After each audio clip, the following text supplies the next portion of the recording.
I am Geeta, Assistant Professor, Department of Computer Science.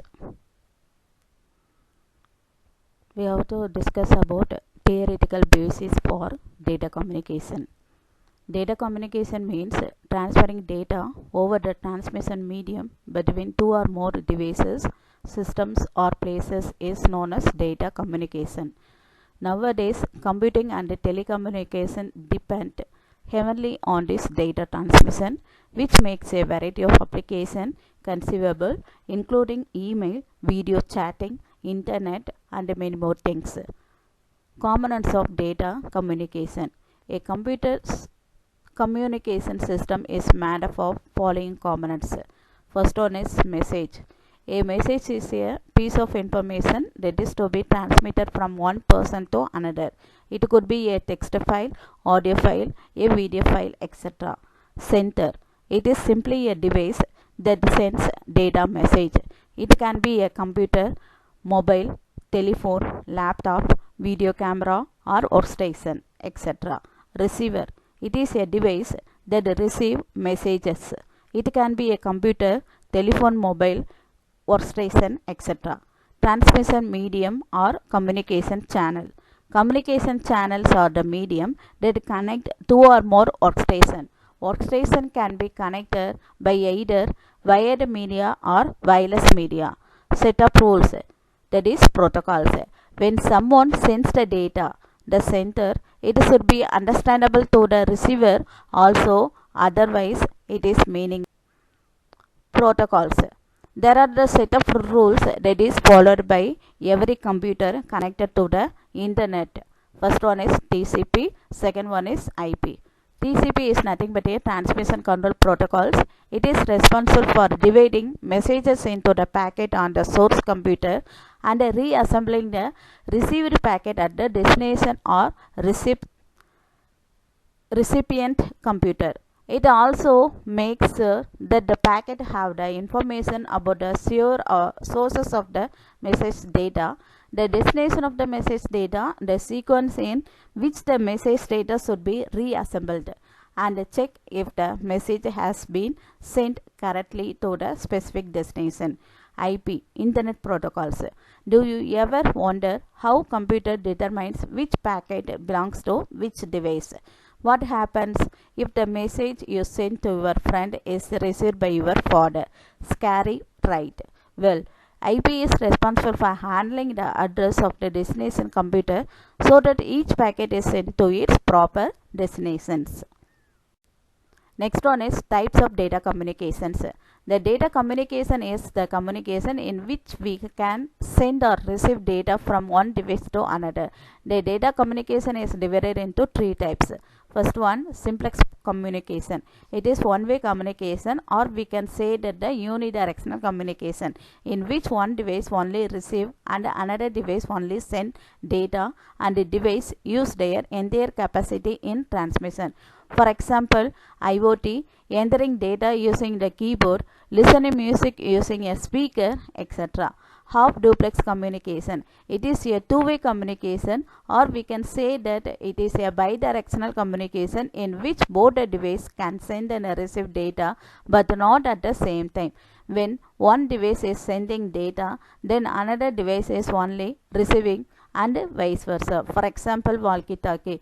Full duplex communication. It is a two-way communication, or we can say that it is a bidirectional communication in which both the device can send and receive data at the same time. For example, mobile phone, landlines. Next concept is communication channel.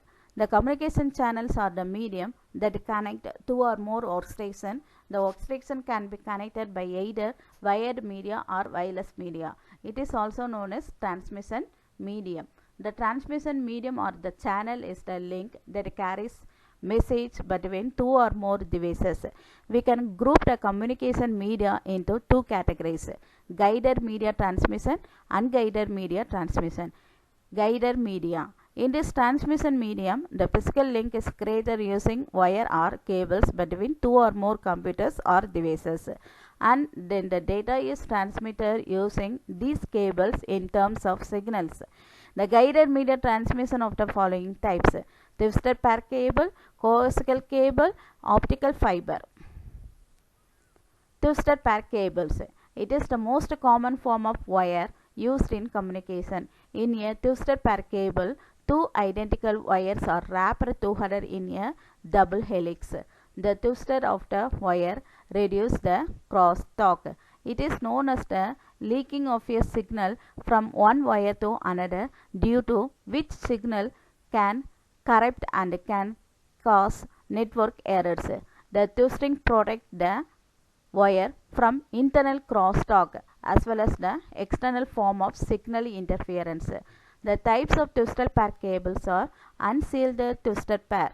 It is denoted as UTP. It is used in computers and telephones widely. As the name suggests, there is no external shielding, so it does not protect from external interference. It is cheaper than STP. Sealed twisted pair. It is denoted as STP. It offers greater protection from crosstalk due to shielding. It protects from external interference.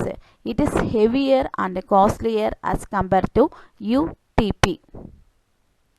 Next one is coaxial cable. It consists of a solid wire core that is surrounded by one or more foil or wire sealed. The inner core of the coaxial cable carries the signal and the outer shield provides the ground. It is widely used for television signals and also used by large corporatives in building security systems.